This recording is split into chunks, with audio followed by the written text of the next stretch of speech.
are they beatable? Are we talking about another Invincibles here? I'm still going Aberdeen for second, yeah. The guys who used to go to a local pub, so there was Phil Collins, there was Sting, there was the Spandau Ballet boys, and then there was the Duran boys. Hold the bus. Caught it flush in the volume. Is that Jimmy Caldwell's wife just opened the door and it's creamed and she's a glass of wine all over and everybody just went.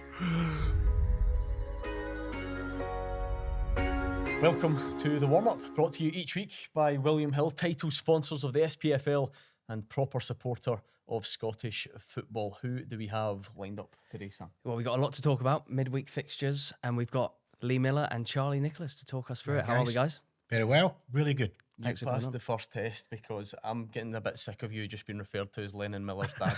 I don't mind. Nah, I think it does you a It's the disservice. way of the world, isn't it? It's like a name badge. I've noticed that. Seriously, for Just the took last it 2 off, years, Nick, it's just like Lee Miller, Lennon's dad. Lennon Miller's dad, yeah. It's poor. You must be so proud, though, of how well he's doing. You're falling in the trap I already. know. I've already done what we said we would do. Glazed over my Masters win as well. Exactly. Like, Reigning and I was Masters champion with Lennon Aberdeen. Miller's dad in the I'd Masters. rather so finish on the high of the Masters, so we get Exactly. Lennon out the way and then go on to the Masters. Exactly. Charlie, I'm not sure his Masters win is going to stack up to your Aberdeen career. I can't honestly remember sitting down and watching whatever the Masters is these days. I played in it many years ago, and I thought, if I ever get that bad and I have to watch people that bad, then I'm finished. So thankfully, because that's why I kind of toned down in the media stuff a lot now. You just get to a certain age and you think, I don't really want to see that quality of football anymore. I played with a few players when I was retiring, and I look at some of the players now and I thought, no, it's not for me. On the blue carpet pitches as well, it's not quite It's got awful. Awful. Yeah, I'm still not recovering actually. And it was about 3 weeks very ago. sore. So I thought him bringing his medal was a bit over the top. So let's get back to hide that away. this week's football because it's been jam-packed. We're in that period of the year where the big games come thick and fast. Pataudry, midweek, and challenging conditions, will we call it? But No, Celtic it's getting the win. pataudry for you at this time of year. It is. Is that just standard? Well, it is standard because, like, when I was in Aberdeen, just 2.5 seasons I was there, you know, you could be training and ready for a match. And I always remember this. We were playing Celtic midweek, and about 5:30 we were at the ground, and then the rain came down. And by 6:30, it was flooded. The Celtic had just arrived. You had no time to cancel the supporters. The police had no time to make the call. The referee had no time to make a call. And that's just Aberdeen. And I didn't watch all the game against Celtic last night, but what I generally did feel was that I knew the conditions would be tough, but Celtic just have this wonderful mentality at the moment that they are just stronger and better and have the strongest bench than anybody it's a else squad, isn't it? will ever have. It's And a squad, isn't it? that's the difference. Yeah, like Were you McCowan there? You were come up there, off. I weren't was you? up there, What yeah. did the wind do to that barn? Actually- Get ready for lots of hair chat on Yeah, today's actually, episode. We'll get to that in a minute. Did all right, yeah. We Leave have me too out much. of that I can't believe we're like this early into the show and we've already all right. mentioned hair, but yeah, it actually wasn't too bad. Yeah, the atmosphere was good before the game, and Aberdeen fans were expecting, I think, going into it, which they haven't had for a long time. But like you say, Celtic were just so strong, and Brendan I Rodgers. don't know if this is this dramatic, but everyone's saying, is that it? Is that the title race over? Well, they've dropped, I they've think dropped it 2 is, yeah. points. 2 points I they've think dropped it is. all season. I think it's done. crazy. I think they're too strong, and we spoke there, and Charlie mentioned it. Their squad is ridiculous. The players they're coming on in the second half of games, they are not faltering at all, and everybody's ready to play. Doesn't matter if they're coming off the bench, and nobody looks as if they've got a petty lip and don't want to. Everybody wants to play, obviously, but they're coming on and making a difference in games. You look at Greg Taylor coming on, the pass for the goal was sensational, and the chest and finish from Hatate is first class. So. It's a joy to watch in conditions like that, and they're still trying to play football. It's the competitive edge that he's managed to get, you know. He's managed to get control of who he wants in and who he wants out, Brendan Rodgers. But when you see the competitive edge now, like Bernardo's coming in instead of Engels, it's 11 million quid. You know, Ida, who was supposed to be, 9-10 million quid, is at the end for Kyogo. And he just keeps chopping and changing it. He keeps him on the edge. And I think, yeah, the demands at Celtic are high, but of course they are, because they're so used to being dominant domestically. But to keep that edge on the bench is really, really tough. So he's done it. Him and his staff have done a great job. Lots of times in the past, people like Kennedy and all them, they take a swipe at them very, very quickly, but they don't realise what they're doing behind the scenes, keeping these guys motivated when they're not getting a start. Yeah. So they all deserve enormous credit for it, but I wasn't surprised Celtic won. I mean, Aberdeen season has been very, very encouraging so far. And the crowd's, what is it, averaging about 17,000 again? Well, it's a real feel good, isn't it? So it's been great. You know, I was up there Monday night doing a little event with William Miller and a couple of the ex-players. And they were all excited about it. But I think reality strikes them.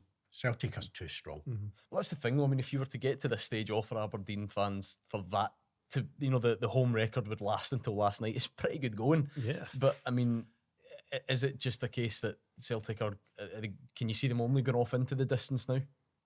I generally don't see. I mean, you're already having to think, are they beatable? Are we talking about another Invincibles here? And we probably are. They turn up and put their A game together, and the conditions suit them because they can squeeze you high up the pitch, they can sit off you. And many teams are really going to hurt Celtic. When Aberdeen came back from the 2 down at Celtic Park and got to 2-2, I think the rest of the league must have thought a little bit of encouragement. But how many teams are going to be brave enough to take Celtic on? Very few. Hearts never laid a glove on them. Hibs have yet to lay a glove on them. I think the only team that tends to give them a hard time is Kilmarnock away, and they came through that flying colours. Yeah, it's just they go from strength to strength, I think. And obviously the 2-2 draw with Aberdeen, you think, oh, that's them stuttering. They go and batter them in the cup. And it was that result that's sort of turned Aberdeen's season a little bit, wasn't it? I think that maybe knocked the confidence. Yeah, possibly. But I like Jimmy Tilleen. I think he's very good. He's very good at getting his players and just concentrating on the next game. They're not looking too far ahead. They're not getting too involved in the league title challenge because, let's be honest, it's not a league title challenge for me. They want to try and secure second place, and they're in a fight with Rangers just now. On that, though, because that's where last night can be significant, because you knew something would kind of give or something would change. Yeah. Aberdeen lose, Rangers win and win well, in a way that was, I think, clearly their best performance. That gap is cut. Rangers still have a game in hand. So has that changed your thoughts on who finishes second? Or? Not for me, no. I don't think Rangers have got the squad to cope with the European demands that's going to be on them, and that runs right into January, doesn't it? You're still going Aberdeen? I'm still going Aberdeen for second, yeah. Yeah, I think they've got a good squad. They know how they want to play. Jimmy Clean's really good. He's got the players going. He's got the players playing the way he wants to play. I think they'll split the whole firm, yeah. Charlie, do you agree? No, I'm not convinced that I'd need to see January come and go to see. I mean, they're talking about potentially 5 million for Aberdeen in the market. But when they flag up these numbers, what they fail to tell you deep down so the fans don't get involved too much is, well, who's going to have to go out? Because there's always 2 or 3 who'll have to go out. I mean, that's just the fabric of the clubs. Even Celtic have been like that when he's turned around and say, I need to get rid of 2 or 3 before I can bring anybody else in. So if that's for Celtic, then that's for the others. So no, I'm not convinced. The thing that I would flag up about Rangers is that you don't know what you're going to get off them week to week. The inconsistency. And it's the inconsistency part of it. Absolutely, I get that. But what is it they do? What is it they play? I look at the upcoming League Cup final against Celtic and I think Celtic's midfield players that come in, they all come in to get the ball and play and make passes and make things happen. I don't see that with Rangers. I don't see it in the midfield. I feel for young Barron. I think he's come in and he's not been educated enough yet to play at the top level with the pressure.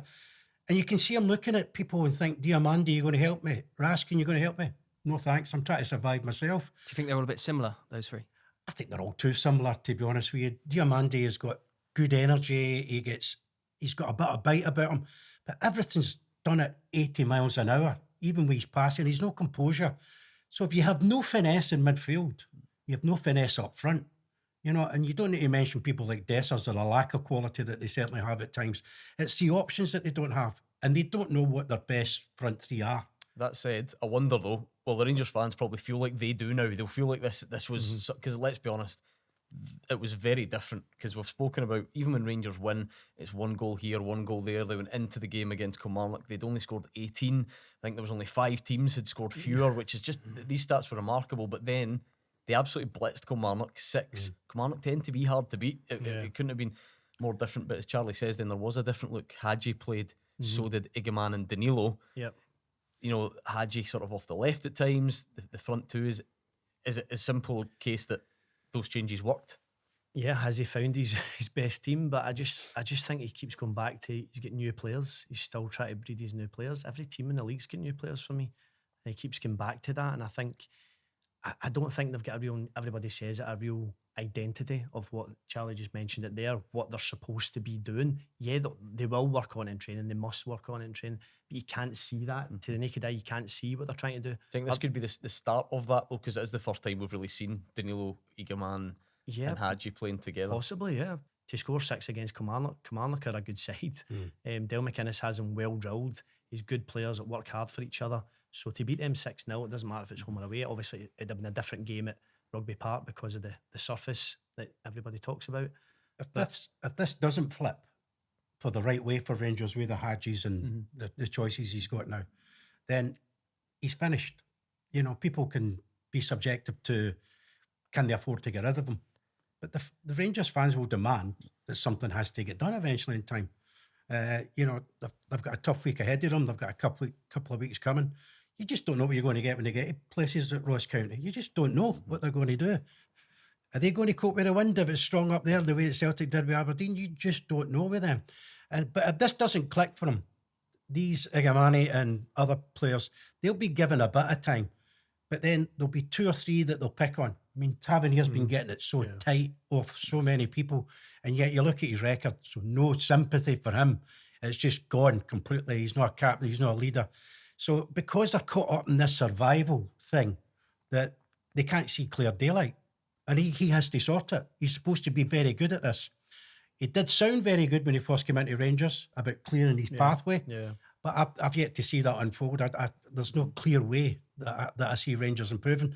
But that does, if it does click, that does take me to be suspicious that Aberdeen can finish second. It's a massive, month, but that week where they've got Spurs at home, is that this week? Yeah, next week. Yeah, next week. Yeah, Sorry, where they've got right. Spurs and then the cup final. So they got Postecoglou going back to Ibrox. And Man United not long after. Man I think United's that, right? January, I Yes, think. at the end of the. And so, I mean, how big is that? Just a couple of days for It's Clermont. exciting, isn't it? What should be exciting. It's literally, yeah. Or it's his are you career. scared about it? But if that's you can be you've got to fair, look you at know it, like yeah, it is. yeah. Doesn't matter what level of football. If you can sense some fear in certain players and they just suddenly go, "Oh," and they freeze. Intense. And It's a chance to step up, isn't it? And Well, puff out it's your an chest amazing and- opportunity for people. I went again, like a little example that you can see with Rangers when they went away and won in Nice, and then suddenly you think that midfield played really well that night. Where is that performance? Raskin was probably had his best game. You're looking at going, they're actually not bad when they get going, and then nothing for 3 weeks. So you just don't know what's going to come. But so they can either freeze or they can thrive on it, and they seem to be better adjusted to Europe than sometimes at the moment domestically. Is that maybe why the Kilmarnock game could be important? I think Charlie makes a fair point. You can only find out in time. But in terms of maybe being that spark, being that platform, because there's been an accusation, not suited domestically, can do it in Europe, can't do it domestically. But they did, obviously. Like we said, a 6-0 win. I guess the hope has to be for the manager that is the start of something, some sort of spark. It sometimes can be that. And you look at individual players, like sometimes a player goes through a barn spell, doesn't score, one hits off his shin, goes in, and then they start kicking on and scoring. So that can be the same for a team. It definitely can. And he'll hope that the players have now got that bit of confidence that they can blitz anybody if they play a certain way. I think that Dessers would be a good example of that, because for so long he's only one there, he's only one playing, he's under so much pressure, so much stick. He's now able to come out the team are a few goals ahead and he can come on and score 2. Yeah. Against Play Kilmarnock, this, so play there's this not like that. freedom kind of thing. I think it does free him up because, like we were touching on Celtic, the guys who come off are ready to come off the bench. It was like the old days at Man United when you used to see Solskjaer and you were like, oh, something's going to happen for Man United now. And so you get a kind of modern version of that coming in. Dessers, you're never quite sure. I mean, sometimes the lip looks as if it's out of place when he starts and he looks in a bad mood. And then all of a sudden he comes off the bench and does that. Or is this the competitive edge that the manager has finally been waiting to click? It's possibly the latter. If it is for that manager for Clermont, then he'll be pleased. He's getting a pleasant headache. But I don't think anybody can be convinced. You hear the Rangers fans grumble. They know, they're looking at this saying, not sure. But then again, I'm looking at the top Premier League goal scorers at the moment. And Dessers has got 6 with McGregor and is it Tierney? I mean, that's pretty low, isn't it? It's pretty low. It was a big spread on 5 for ages, wasn't there? But and there is, but 6 goals in right of December. Very, very low key for strikers good for McGregor. Last season it was O'Reilly. But for strikers, it's really low, the returns that they're all getting. Kyogo's only on 5. The other midweek game, of course, was Dundee against Motherwell. I can't believe it. He's a dedicated footballing father. Yeah. He says he goes everywhere, but he took one look at the weather last night, decided against it. It didn't look like you missed much from a Motherwell perspective. No, I did watch it. I did watch it on That must have been good. on the link, which wasn't great. Do you know they started well? They did start well. Dundee score against a run of play. Motherwell got apart and score, make it 1 each, and then the second half was a 7 minutes of madness. Dundee scored 3 goals, and I don't know what happened. It seems to be just now like everything that's going wrong is going wrong for Kettlewell just now in terms of the goals they're conceding are criminal. Boys getting bullied off the ball, deflections going in, and things not happening. Like the second goal, for instance, Kofi Barmer goes down my head knock, a corner 4, they break up the apart and score. He wants the game stopped. I get that, I understand that, but they're just not getting the decisions just now. Hopefully that turns sooner rather than later. That's 3 in the bounce they've lost, which isn't great. But they have had a good start to the season. It just wasn't to be their night last night. Shipping goals all of a sudden as well. It was Hibs and into Dundee. How are you finding the whole footballing father thing now? It's hard. It's Is hard it? to watch. I'm a terrible spectator. I just know it's like when you get kids, you player cam them, you just look at them and make sure they're all right and make sure their head's right and they're doing the right things. And Len has been playing okay, but the results haven't reflected that. But I'm terrible, especially obviously at Hampden when he captains a side walking out. I'm a mess trying to watch it. But no, I'm proud. Like he's doing so well for an 18-year-old to captain his side and do so well and show so much composure and maturity for an 18-year-old is really good. He's always been like that in terms of an old head on young shoulders, but. No, he's a good kid. He's a good kid and he's doing all the right things. Did he get that from you, that maturity? Do you reckon that's been Nope. passed down? No, Absolutely who knows where not. that came from? Absolutely not. If anybody knows me coming through, no, definitely not. What are your memories of pressure as a young player, Charlie? Loved it. Expectation. Loved it. Thrived on it. It was a great challenge for me because Did you feel pressure though? Because Yeah, I when did. I think back, I didn't feel it. I just went and played with freedom. yeah, no, I felt pressure because what were you when you got in the first team? 19, 20? 18, Yeah, 18, 18. 19. No, 19, sorry. 19. Just turned 19 now. When I was like 16, I was leaving school, so I became a car mechanic. Don't know what the terminology for that would be, technical engineer or something. And I was training with Celtic 2 nights a week, and we're playing under 16s, under 18s. And then within 6 months, I was at the ground staff cleaning boots, training with people like Danny McGrain, getting picked up with people like Danny McGrain. He was one of the greatest, if not the best Celtic player I ever came across in my life.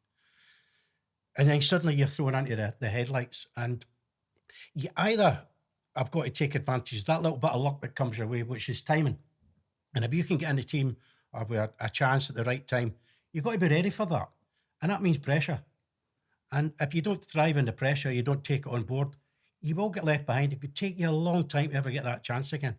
So I thrived in it. By the time I was 17, I was used to it. I was comfortable with it. How did your first few games go? Do you remember having a big moment where it came to you and you thought, this is it? It was because the team was struggling. We were still in Albion in a League Cup tie. And in those days, it was 2 legs. So we went to still in Albion, and a great old friend of mine, Alex Smith, was the manager. And I was on the bench, only 2 players on the bench at the time. And we were losing 1-0 with about 5 minutes to go, still to go back to Celtic Park. And John Clark, the assistant manager with Billy McNeill, said to me, who was a man who said very, very little, you better be ready to go on for the last 5 minutes and try and get us out this hole.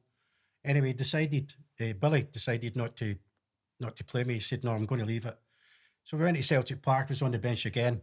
And George McCluskey, Frank McGarvey were the 2 strikers up front. And they were struggling a little bit.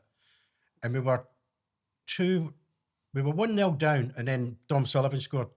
2-1, Tommy Burns got a goal, and I came off the bench when we were struggling. We were out, and Tommy Burns scored in the last kick of the ball to take extra time. I get 2 in extra time, and that was me. I Just was needed straight in the that team time and in, never like got you back say. out. Yeah, nice. So that was the pressure, but again, it's that twist of luck. When your time is right, You have to be there. You have to Timing's take. key, isn't it? You're only lucky Yeah. when you take advantage of that luck. You're always unlucky Yeah. when you don't take advantage of So it. were you disappointed in that first leg when you didn't come on? But then actually looking at it now, in hindsight, it was probably better that you came on in that second leg and were the hero to score the winners. Yeah, I always look back in that. I was probably so nervous about going on, but with 5 minutes to go and you're behind, what have you got to lose? The one thing about when you're young, you don't really carry the same fear. Yeah. You're not concerned about the fear. It's your time, it's your moment. So yeah, I don't kind of look back into that. I think it could have been slightly different though, because I came on the second one and we were actually going out until Tommy Burns equalised. We went to extra time, so it could have went against me in a certain way. It just, I got lucky in extra time, and then we went to Europe and I scored in Europe. So it can flip, but that's a luck. It's just your opportunity comes and take it. What was car sharing with Danny McGrain like? Was it? I was words very of- inquisitive any as a words of boy. wisdom? I was tremendously shy as a young boy, but I'm sitting beside this guy of greatness, and I think I'm not really interested in these jokes. These jokes weren't very funny, and I kept saying, "What likes King Kenny Dalglish and what likes such and such and so." Yeah, I just was dead inquisitive. And how do you do this? And he must have been bored to death with me, to be honest with you. And the good news for him was that he went into first team dressing room and got rid of me, and I went to clean the boots. So he didn't have to put up with it for too long. But no, he was the most stunning man. Picked me up, and then I broke my leg, which he had done something similar. Took me straight into the house, picked me up from right at the doorstep in the house. He was just the most amazing guy. But I tell you, a guy he was ruthless, because he came through all these injuries and illnesses, but such a competitive man I've never met in my life. King Kenny was mentally as tough as I ever came across, but Danny was for comeback. Oh my goodness, he was the greatest Celt in my lifetime. It's quite high accolade that. Yeah, That's where I big suppose, legend. Lee, that's why your dynamic's so interesting, because you have obviously played in the same house. So what's the passing on of advice like? I mean, is that constant? Is it now and then? A lot's made of the fact that Lennon's taken a slightly different route to other players who come through, and that you guys clearly want them to play a lot of games first before thinking about what's next. Yeah, it's kind of always been the plan. Like Lennon, when he was 6, was in at Celtic. Went through kind of the pathway of 6-week blocks, gets kept on, and he got to the stage he wasn't really enjoying it. For whatever reason, he just wanted to play boys' club. So took him back into boys' club, then got scouted for Motherwell, enjoyed the kind of boys' club feel, but good coaching, and then went from strength to strength there. And there was always a clear pathway. I know people say it's not a thing to talk about, but there has been a clear pathway for him. I started at Falkirk, made my way through, played a lot of games first team, and then kicked on from there. He's doing the same thing. It's not one size fits all. We've spoke about this before. There's so many players who have got to the very top in different pathways. It needs to be right from timing. It needs to be, you need to take your opportunity when you get it. I was a midfielder all my days coming through. I can't believe that. As a youth, I was honestly winning headers, spraying the ball around. And then Alec Totten, with injury suspensions, said, "Listen, big man, you play up front." Hadn't even been on the bench for the first team. Threw me up front against Ross County. Played really well, hit a crossbar with an overhead kick, and that was me. Never even scored. I was devastated, never scored. But and that was me. I was a striker, so I never even thought about, as we say, we don't go into too much detail, but I never really thought about, right, how do you play as a striker? I just went and played, and then you get used to it, and you're back to goal, holding the ball up, winning your flick-ons, and that was kind of that. Whereas now you would probably be like, right, you need to study this. How do you play as a striker? Was it Whereas your time- it just happened. Was it your time at Aberdeen when you were there as a player? Is that when, I'm trying to think of how the timelines marry up, is that when Lennon becomes sort of football obsessed? Yes. He was 6 days old when I signed with Aberdeen, so there's putting it into context. He was the type of kid where he didn't have an iPad, he didn't have a phone, he didn't watch things. He studied the game. He watched the game, everything, and he would go back. And this is, he couldn't even walk at the time, but he's wanting to kick a ball. And I always tell a story about in the players' lounge and kicking the ball, and hits Jimmy Calderwood's wife's wine all over, and she's doesn't know where to look, kind of thing. Jimmy would have been furious. Oh, I feel Jimmy, like Jimmy was I laughing. feel like he's just skipped over that. You got to give Sam some detail. Yeah, you might not have heard it. you've heard that before, but I'd Yeah, like a so bit more backstory. After every game, every home game, Jimmy Calderwood would just insist the players went in to the players' lounge until he came in with his wife and Jimmy Nick and Sandy Clark and their partners. And then you could go. It was just so they could mingle. Everybody could mingle, and everybody knew. Obviously, you would get to know each other, and you would get to know families and stuff. And Lennon was always in there, just kicking a ball. It was a wee. I remember it well. It was a wee fluffy Champions League AC Milan ball. I remember And the you used to details. see if you didn't have the ball, you would scrumple up a bit of paper and throw it for him at half volley. Just constantly volleying, technique, timing. And one time he threw it and he's caught it flush in the volley. Is that Jimmy Caldwell's wife just opened the door and it's creamed and she's a glass of wine all over and everybody just went and then she just laughed it off and Jimmy was red wine, was rolling it? about. It was all over. I can't even remember. I don't think it was red wine. Closed his eyes at that point. I was like out the door and trying to usher Lennon out, but he was just constant. He would watch things in games that you don't think they pick up. He's putting the ball up his top to dry it for a throw in and stuff in the house. I'm like, he's obviously studying this game, so that's always He's been. cutting holes in his socks at age 3. No, absolutely not. No, but he's spinning the ball back, throwing it down, spinning it back. Just wee things like that. It's. I suppose that's just how you interesting. pick things up, isn't it? I mean, Charlie, That's like, so much focus then about what comes next for Lennon and where, and yours is such a kind of well-known story. How do you look back on that? I mean, London, of all places. How do you look back on that as a young player? I look back fondly. I mean, people have mixed opinions about my choice. People are welcome to their opinion. It's something you have to put up with. The one thing I would say was that I never ever wanted to leave Celtic. I had no ambition to leave Celtic in 1983. But in those days, we were controlled by the football club. We had no, run your contract down scenario. You always had a value. And contracts were important because, I'd broken my leg when I was 18, 19, and Celtic had flipped my wages from being in the first team straight back. As soon as I broke my leg, I went straight back to £90 a week. And I remember going out to see my gaffer, Billy, and saying to him, "What's going on, gaffer? I mean, this is a bit ridiculous, is it not? I mean, it's not as if I caused my own leg to break." I can't believe they could even do something like that. Yeah, well, Change they days. could. Completely, I know, They crazy. could, but Billy couldn't control it. He could go in and fight my corner for me, which he always did. But it was the White family who were controlling the things then. I had to go and meet Mr. White in West Nile Street. He used to be above the old Blue Lagoon chippy. And he would explain to me the reason for it. And there was no reason. They just decided that I wasn't playing and I was going to be out for 9 months. So I was getting back to 90 quid a week. Wow. Now, at that time, I just bought a house and steps. So I had a mortgage. So I didn't really have a lot of money spare. So I kind of swallowed that pill and thought, right, I have to move in. Got back in, started to have a really good season again, but always knew that deep down, they controlled my situation. I didn't. Again, that takes me back to Danny McGrain, Tommy Burns, these type of guys I was speaking to.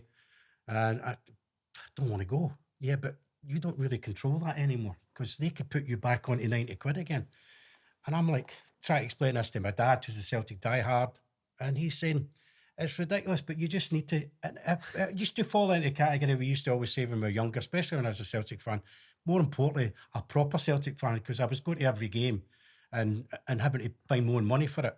Was that you would play for nothing. Mm-hmm. And then suddenly you have to let go of that because you're not in control of the situation. So I was devastated when I had to leave, but I decided to go to Arsenal rather than Liverpool. I had 5 or 6 choices, but I always let the people judge. I love Arsenal Football Club. I've not got a bad word to say about it. They look after me absolutely magnificently. I love going back down and I follow them very strongly. But we won 1 trophy in those 4 and a bit years I was there, and Liverpool won 8. So the people can be the judge whether I made the right decision. But you did beat Liverpool in the final, though, didn't you? We did beat Liverpool in the final, but twice. My hero, and still my hero to this day, when I speak to him, I still call him King. It's King Kerry. And I speak to him as much as I can, usually get him on holiday. And he was convinced that I would get a game for Liverpool with him and Ian Rush. I wasn't. I believed in my own ability. But in those days, there was only 2 subs, and I thought Frank McGarvey, who was my old teammate at Celtic, had been there. Did I think I was better than Frank? I think I was different from Frank. I think I was more suited to Liverpool than Frank. But I could not see how I was going to get into this team in 1983 because they're the best team in the world at the time. Yeah, incredible. And I decided that was the reason that I didn't join Liverpool. You Football mentioned Club. there was a few other clubs there, Arsenal, Liverpool. What were some of the others? Do you remember? Spurs was the first one that Spurs, yeah. spoke to me, who was obviously Arsenal's great rivals. Manchester United, I spoke to Ron Atkinson, who I didn't particularly enjoy being with. And Inter Milan was the foreign club that I was seriously considering going Yeah. to Inter Milan. I could picture Charlie in I'll bet. Milan. Milan. The Yeah. problem was that they told me that I wasn't allowed to go out and socialise very often, and I thought, there's no way I'm up going to before Milan straight. and not Instantly. going out. Nice to speak to. Whereas Arsenal were just like, fill your boots, off you go. So see, Well, they didn't have a so choice. see the Liverpool one, is that because we're talking about pathway? There wasn't a pathway, you weren't going to play. Aye. You felt as if you weren't going to play there, so I didn't think I would get too many opportunities, no. And Kenny kept saying to me, or the King kept saying to me, in time I'll drop a bit deeper. And I thought, you already play that kind of deep role, because he played 7, 8 and 9 in all one game. And I thought, well, who are they going to leave out in midfield then if that's going to come? And he was like, well, that's when it becomes difficult. And then I'm trying to get an answer out of him. And then Souness is at me and all. And my great pal and room partner at the time from Liverpool was Stevie Nicol. And Stevie was like, you need to come, you'll love it. It's a great dressing room. And I thought, I know that, but I need to play. You know, for 3 seasons I'd been at Celtic. I think 2 of the seasons were in the European Cup. So I'm used to big pressurised games. And I'm used to playing. So it was a pathway that I eventually chose. It's funny that almost, different time, but you can almost see your wheels turning here and thinking, Oh, aye, because definitely. like Lennon, and obviously the people of Motherwell want him to hang around for a long time, which I would consider myself one of them. But what is next? Is it somewhere you play?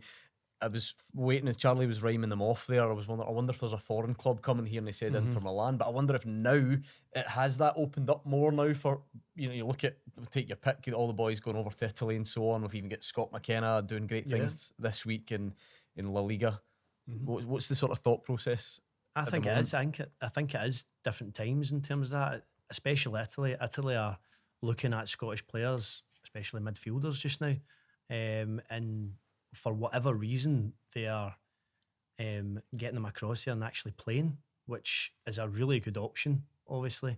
But you never know, and it's just interesting hearing you saying that, Charlie. And I'm just saying about the pathway and how Liverpool were doing so well, but you felt as if you could go somewhere else because you wanted to play.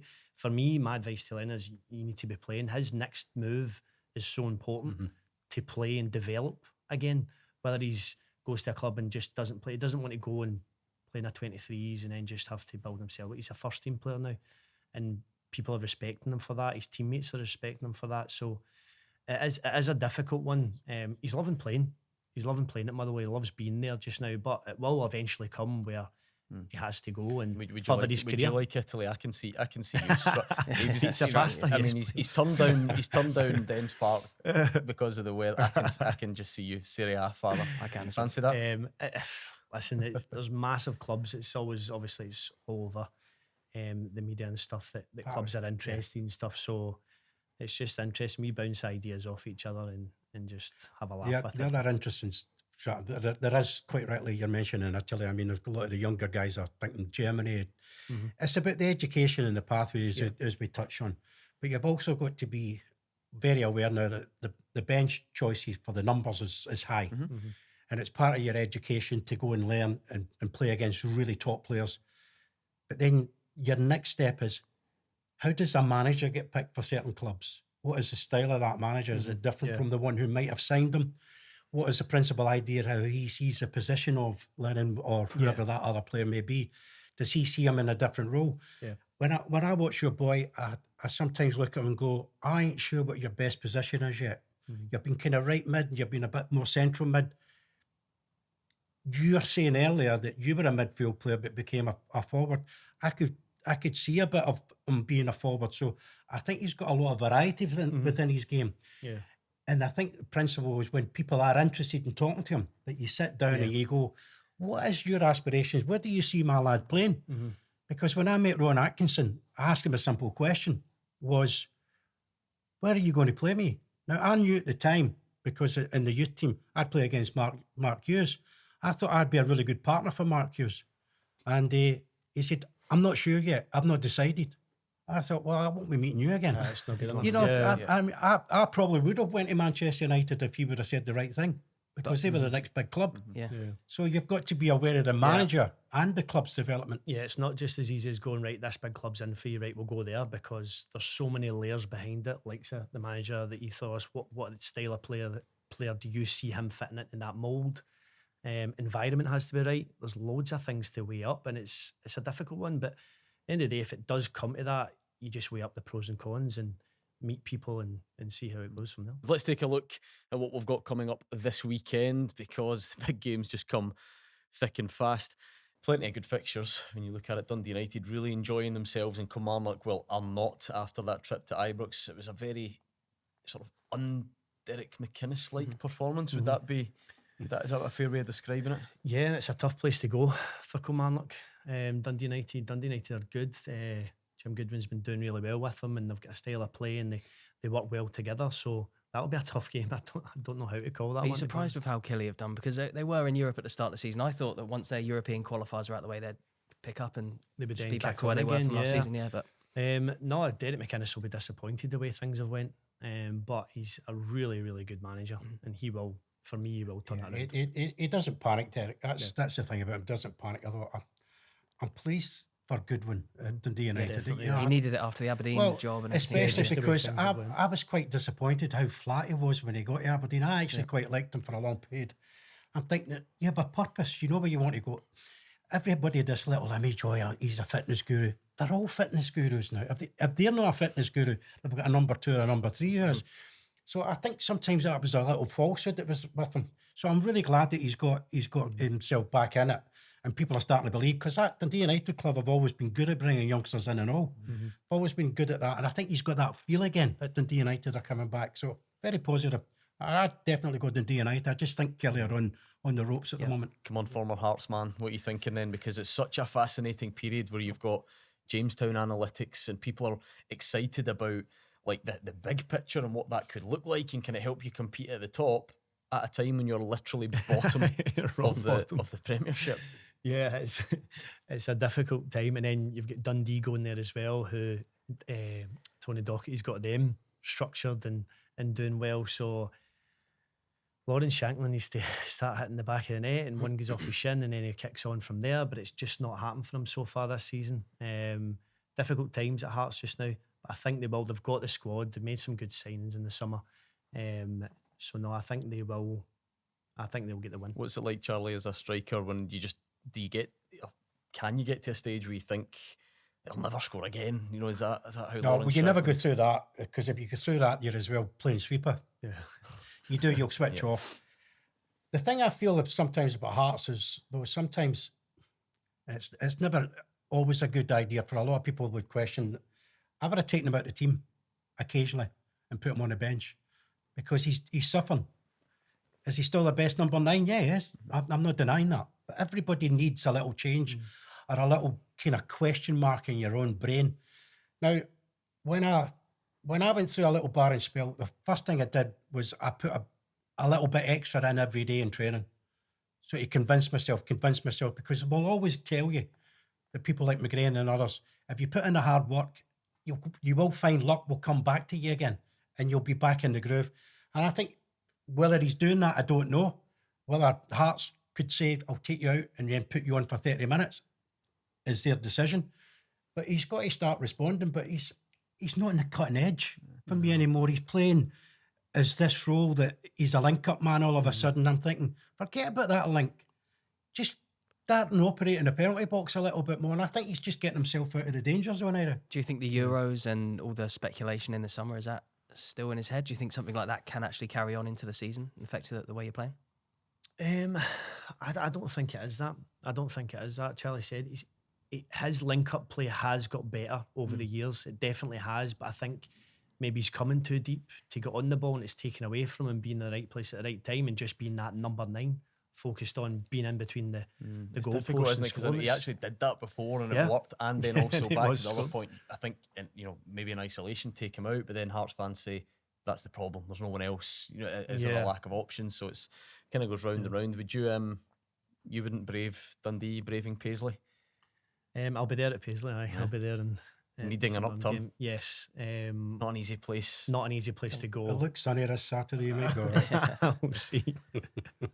Bearing in mind, I had my son at football training that night as well. That's how I couldn't go Ah, to. right. So Making you're excuses. harping on about the How weather. many after- footballers are you trying to bring here? Just a Half of couple. the Scotland team in Just a 10 years is couple. just going to be Miller.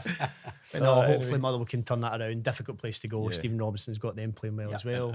And of course, listen, we spoke about Rangers, and it's you wait and see. Can Yeah. you bounce? Can you continue that bounce away at Dingwall, which is Yeah.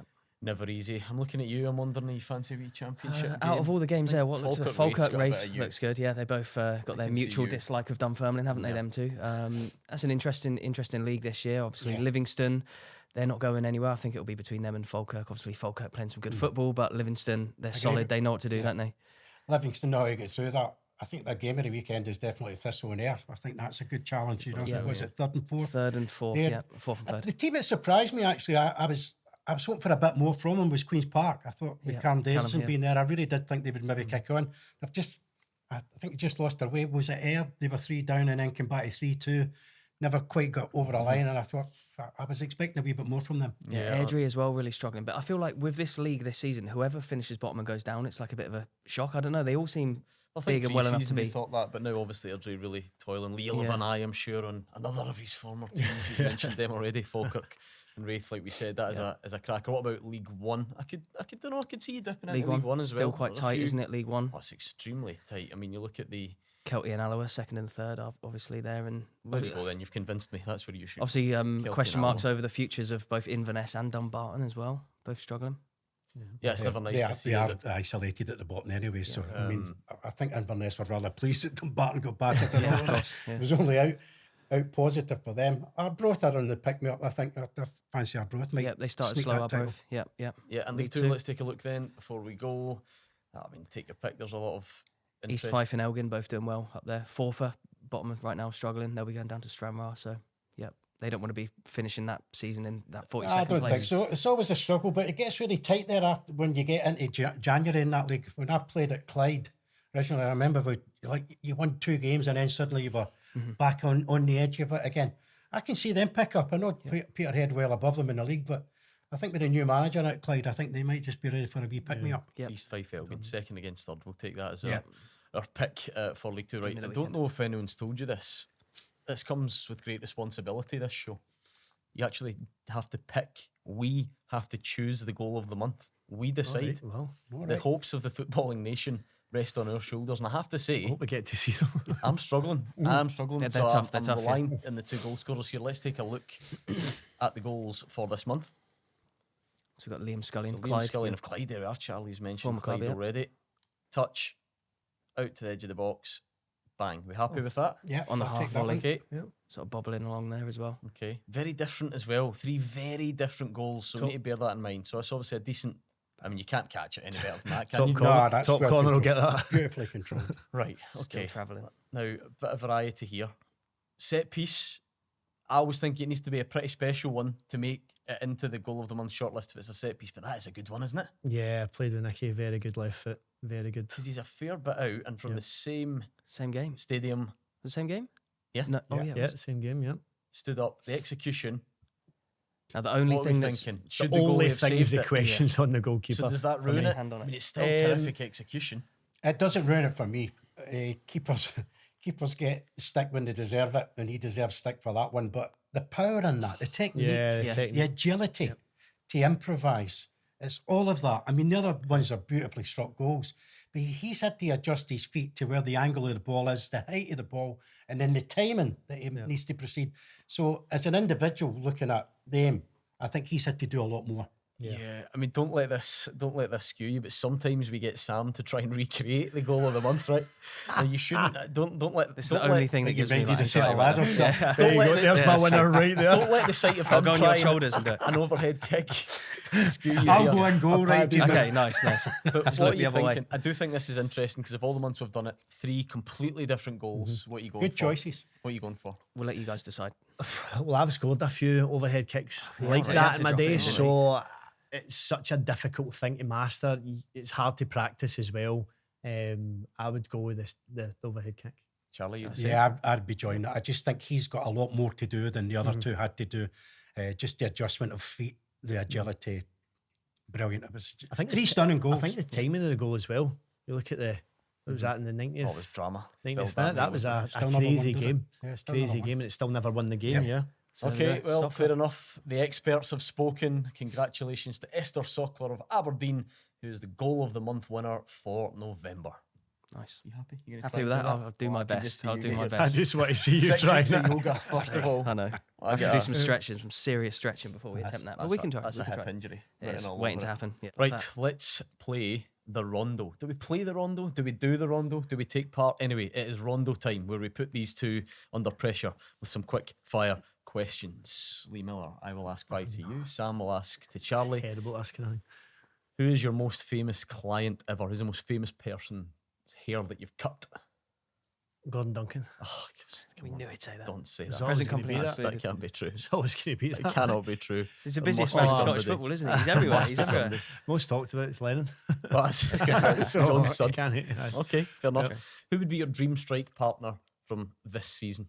Players in the league this season. It's got to be Kyogo. He would do all my running. You like his movement? His movement's ridiculous. Be Absolutely flicking the ball ridiculous. in. Oh, it'd Hit anywhere he'd catch he it. would gamble on every flick on that I produced. So yeah, Oh, this will be good. What's better, Lennon Miller from halfway for the Scotland youth team against England, or Lee Miller's volley against Kilmarnock?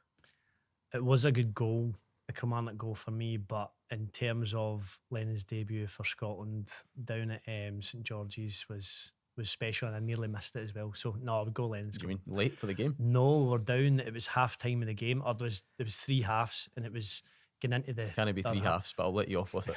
3/3, sorry, apologies. And we were down, taking the kids to the toilet, and we're on the way back up. They blew the whistle to get the team Oh, and it was into from kickoff. formation.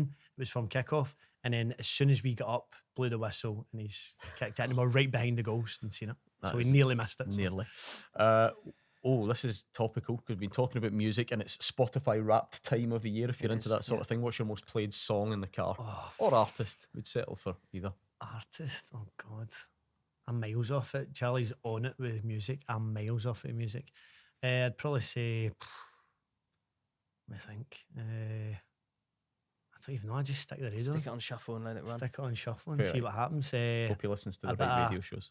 Usher maybe a bit of Alright, don't mind a wee that's bit not of expected. R&B, something like that. He's Yeah. played for a dozen clubs. What's the best initiation you've seen? Probably couldn't say it on air. There's been a few good songs actually. Danny Cadamathri done a cracking version of Michael Jackson. So he did Nice. all head to toe, the big afro That sounds like wig on taking it a actually. bit too So seriously. no, I went full on. Voice to And match. the boys, so. All right, so more of a Right. showman. Yeah, Right, showman okay. performance. Yeah. Nice. Right, Sam. Right then. So, Charlie, what was the best goal in your career? Ajax away for Celtic. What's It was this? in the European Cup. It was a little bit similar to Archie Gemmell's for Scotland against Holland. We needed to win to get through, and chipped the goalkeeper in the old Amsterdam Arena. So that was my favourite. Yeah, was that in they played in the Olympic Stadium? I think. Did they? Yes, they Yeah, did. They had okay, to go nice. to the older stadium at that time. What an arena. Iconic. Yeah. So obviously, look at us behind us today. We've got the Christmas tree up. What's your favourite Christmas movie? This is huge. This could be the most important question you've asked all day. Oh God, almighty. Are you into your Was Christmas? it 34th Street or? Miracle on 34th Street. Yeah, and the only reason it's not particularly me it's picking that is because I had 2 daughters. Obviously, one's married, the other one gets married next March. But them and my wife put it on all the time, so Tugs on the I had no heartstrings. choice in it. When I get to watch football, I've got to suffer and watch this Christmas Fair movie. enough. Quickly. Elf, probably. Okay, modern. I'll go Elf. Modern. Home Alone. Good. Standard. Not bad. You're all wrong. It's a wonderful life. But anyway. There we go. So you've worn some pretty iconic kits in your time. The Yeah. Celtic 83, Arsenal 85, Aberdeen 89, Scotland 86. But which is your favourite kit you've ever worn? Celtic kit. When you first play for Celtic and you get the original hoops on, and the material wasn't particularly the best material then, but it was sodden wet and they were really heavy. First time when you make your debut for the hoops, and that's So it's maybe that's less about the iconic. design of the kit and more about what it meant to you in that moment. It's what it meant, and I think the hoops itself, the green and white, is such an iconic thing anyway, you know. So to get to wear that officially is great. As a supporter as well, it must be special, yeah. What was your most daunting debut? Was it for Celtic, Arsenal, Aberdeen or Scotland? It was for Scotland. Played with my hero, King Kenny, and we were out for the warm-up, and I was, again, trying to get a bit of help with Danny McGrain, and I kept calling him King, what about this, and would you want me to move, and things like that, and he was like, shut up. And I went, what? He said, shut up, I'm fed up with you calling me King. He said, when you get out there, you're the same player as me, you're equal to me, we all do things, let's just play together and see how it goes. And he slapped me in the back of the head very, very slightly as we were going out and said, enjoy, this is your time. So I was both a nervous wreck about it. One of my favourite, not the favourite goal, but one of my best goals was in that game against Switzerland.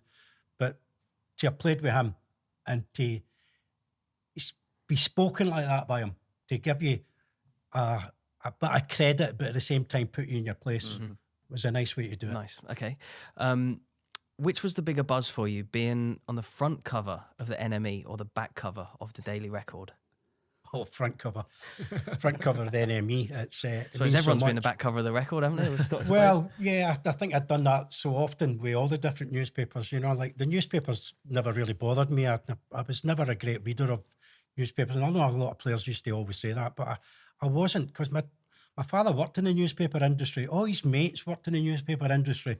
So whatever I was getting feedback from the public, from the people that I knew in Maryhill predominantly, was more important to me than any newspaper column or anything else. Okay. And the final question that we ask everybody when they first come on, well, most people, I would say, what's the biggest name in your phone book?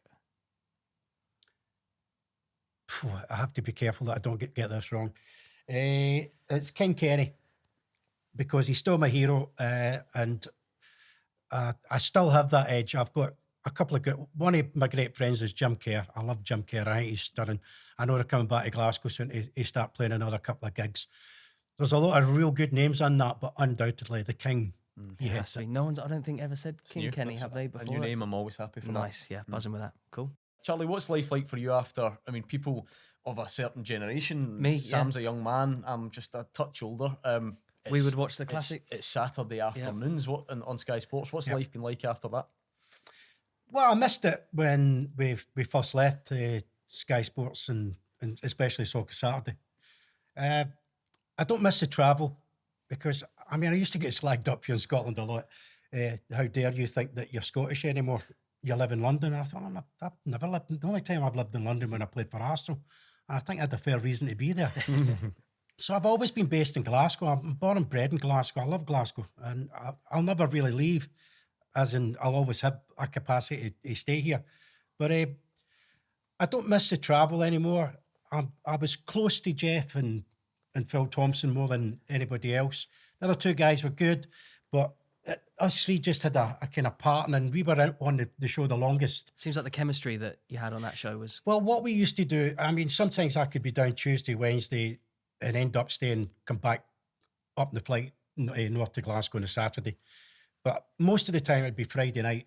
Jeff, myself, Phil Thompson and Chris Kamara would all meet at the bar at 10 o'clock on a Friday night, and we would never talk about the show. We would just talk about general how's your week been, talk about Hartlepool, talk about Liverpool, Arsenal, whatever. So they were brilliant times. And that's how the fabric of the conversation and a dressing room mentality happened in Soccer Saturday, because we unconsciously worked on it, but we knew consciously it was working. So I think the success of all that, and then we could bring other people like Merce and Latiz on later on and formulate it, was a great credit to us all, but especially Jeff, because being the host was the hardest thing. So it was a great success, and I was tremendously proud to be part of it. But when I left it, I realised that the media was changing, and that meant that I had the decision to make was, did I want to change with it, or did I want to pack it in? So I decided predominantly to pack it in. And I don't miss it for that reason. I'm a bit like Lee in that sense that I like sometimes to step away from things. I went back to watch Celtic a bit. I've got 4 brother-in-laws, but 3 are season ticket holders at Celtic. And they started saying, look, we have an occasional ticket if you want to come to the game and sit in with us. So it's right opposite where the teams come out. And Big Ange came up to Celtic, and I thought, I like this. So I went back and watched the team a couple of times and got quite excited about it. But I haven't really been back really since Ange left. Although I think at the moment they are playing some fabulous football, I'll probably be tempted. But I don't attempt to go through the main door because I'm not particularly welcome. I imagine you'd get absolutely mobbed for selfies, wouldn't you? I don't know. I mean, it's still a touchy relationship with some Celtic fans and me. Not from my side. It's just, whether I've criticised the club at the wrong time and they didn't like it. It's only an opinion, guys. It's no personal. Mm-hmm. But predominantly the older guys of my generation, maybe a bit younger, are more, enjoyable of the status that I created at Celtic, that I enjoyed it as much as they enjoyed it. So for that reason, I'm blessed to be part of the Celtic history.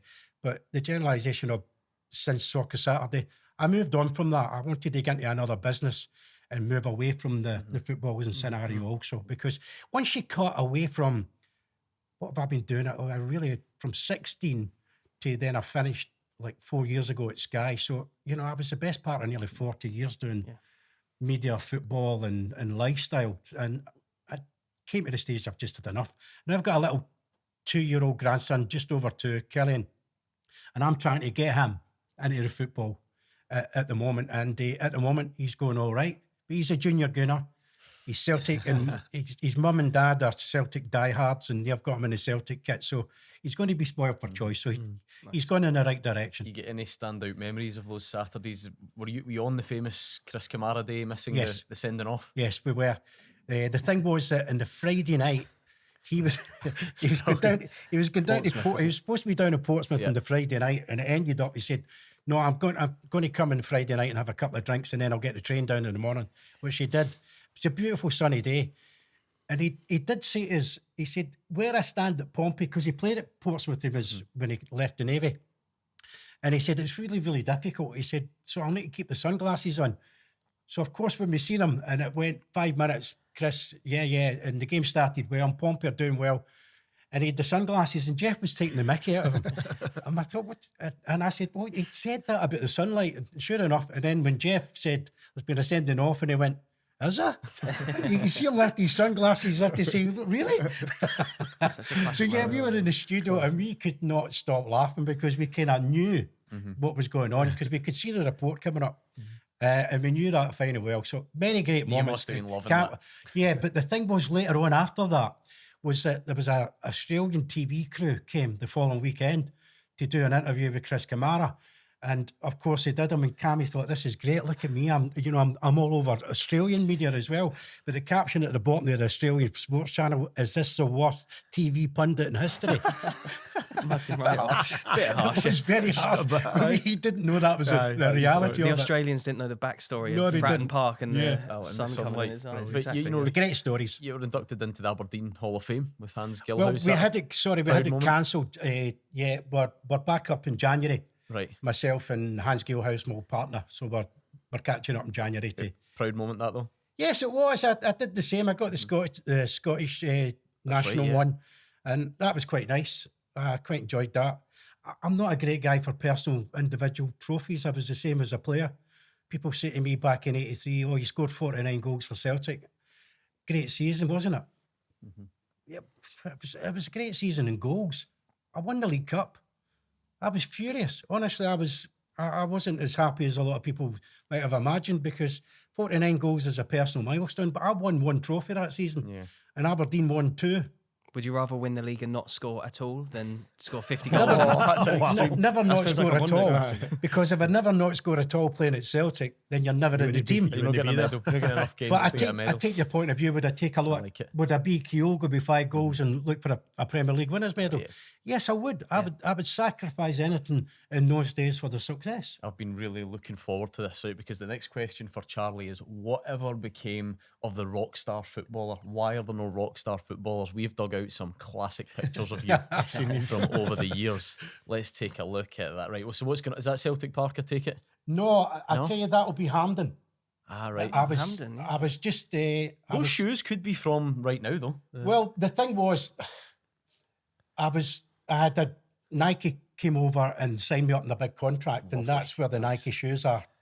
So what they wanted a photo shoot at Hampden, but with me in my own gear, but with their shoes. I was going to say that leather outfit is not Nike.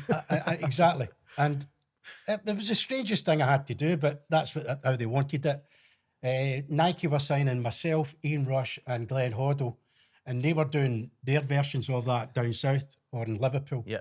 And this was my version of it at Hampden Park. Charlie very Nicholas strange. walked so Michael Jordan could jump. Yes, something I, like that, I don't remember the Michael Jordan wearing the leather outfit. No, like that, right now. I don't He think wasn't so. that foolish, was he? Right, let's take you through. It's like let's take you through the years now. Seriously, as somebody who now works currently in the media, the thought of going, "Hi, is this the Celtic press office? Could we just get Callum McGregor lying in his bed, please?" It was hard enough getting Well, him in the for thing, episode the one. thing remember? was, this is my house in Maryhill, and that is actually my mum and dad's bed. And I tell you the reason I know this, because look, if you look above my look at the head, phone I've got as well. that was a man of the match clock that you used to get in those days, right? And then the old fashioned phone right in the corner. unreal. That was to get my dad to work because he was a night shift worker. And what's the story behind the form, picture exactly. then? What was it? I don't honestly know. We were young and free then. We were allowed to Do whatever you want. do whatever we wanted. You couldn't do There that was now, no could you? P- Yeah. You didn't have to go to the club to get authorisation. You just had to find a foolish footballer like me. Please pick up prepared this to do it. weekend's newspaper to see Lennon Miller lying in Miller's bed. I don't think so, right? I've enjoyed Yes, it. I know. Let's Very see what else strange. we can come up with here. There we go. Again, this is There's a bit of a bed theme developing here. there is again. That's probably. I think that would be my sister's bedroom. Just go through every member of the family. I had to share a bed at the time. My brother was 9 years younger than me, so we were kind of in a squat room in Maryhill together. So That's if I remarkable. remember this, the 83 season, the Champagne, if you scored 20 league goals for the season, first to 20 goals got, I think it was something like 6 cases of champagne. And I had won it by the end of November. Good Christmas ahead then. After Well, it was, but I was still, I was 18, 19. And when the champagne all arrived in the dressing room at Celtic Park, Billy McNeill took it all off me and said, everybody gets a share. Absolutely, Gaffer, I get that. And he gave me one bottle. So I took it home to my mum and dad. And that was me opening the bottle. I think, like, is there a start of champagne, Charlie? Where No, does that come couldn't from? afford champagne. Can you remember the Headline the in the first newspaper. time? Is that what it was? Just the first time? It was the headline in the newspaper. For a while, it was Charlie Bubbles, and then, eventually it became probably more when I won the champagne and to the end of that November month. And then what you had to do, you had to go and sit in front of all the media guys and do the promotion for it. And then that's when the headlines all the next day were Champagne Charlie hits town. That was it, just one time, and then it just That grew was it, from and there. it just snowballed from I there. wonder if you ever met the headline writer. No, because they all did it. And my dad you- worked in the newspaper industry. He was a printer. So he found out the headline before I did. Yeah, there you go. he was the one who did That's it. He was original Champagne Charlie. Right, go on then. Let's see. No bed theme. Oh my goodness. Who was that in the version? That is incredible. Leather was big in the early 80s. I don't know what happened to my T-shirt right enough. This was when I went to London. And what I found out when I went to Arsenal was I had about 3 weeks before we started pre-season. And all of a sudden, the media went mad about offering me money to do stupid photograph shoots. And it was with a lot of different, like, pastry girls and glamour models and all those type of things. And if I remember right, I did about 5 or 6 different shoots with different subjects. One was for the music industry and a lot was for the glamour industry.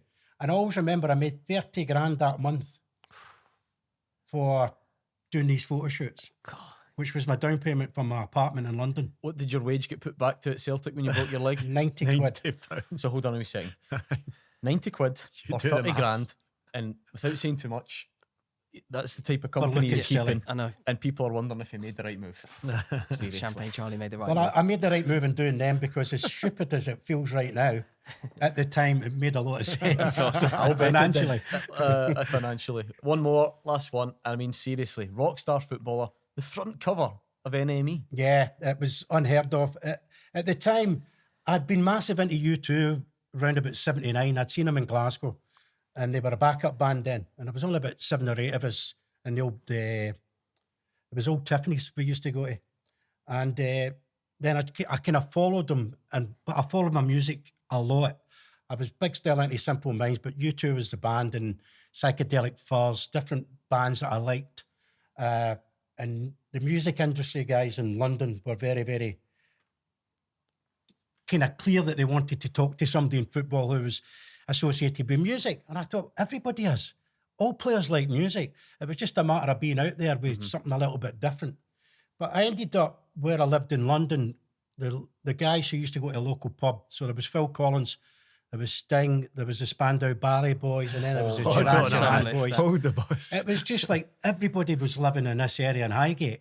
So you're kind of associated into the music industry because you know these guys. So you're invited to the parties, you're invited to real seriously good parties. So that's how it kind of just explodes into. And he's thinking maybe one day I'll sit with Gordon, Duncan and Sam North and talk about haircuts in a freezing cold studio. He's made it now. Any good stories from those parties? Maybe I might regret asking that. No, there's a lot of privacy that stays on their trip. I'm happily married and things like that now, so I couldn't embarrass myself after all those photographs. Brilliant, I've been punished by my two daughters for years and years and years about doing those things, and I've been trying to make an allowance for it, but make amends. There you go. I feel bad that we. That's one of my proudest. Though I was absolutely delighted to make it from cool, isn't it? Is it because you were in London? Then do you think you'd have had them opportunities if you'd have gone to Liverpool, Man United? It was just because you were in that area. No, I think it was London. I think it was definitely London because the following week actually was the first time I met U2, and that was all through the music industry that you started to meet all these top guys. Most famous person you've met? Probably Bono. Yeah, probably Bono, I would have to say. I mean, I was surprised how small he was. That's what people say about us when they meet. But he was quite small. People would always say that we kind of looked alike when we were younger. Maybe it was a mullet, or maybe it was just the silly dress sense that we both had. But we had, and it was just a moment that we met each other and just clicked. I called him Paul Hewson. I didn't want to go and be bold enough to call him Bono. So it was a magical moment. Nice. Yeah. Brilliant. Well, there we are. We've reached the end. I absolutely loved that. What an insight. Yeah, that was great. Really good episode. Really enjoyed that one. Covered a lot of ground there. We did. Seriously, big thank you to fantastic guest Lee Miller. Thoroughly enjoyed it, guys. Nice to meet you. Yeah, very good. Festive as well. Yep, exactly. People need to subscribe to this. Of course, yeah, we've got a lot going on. Obviously, festive football gets busy, so make sure you subscribe so you don't miss any of the content. We'll see you very soon. See you next time.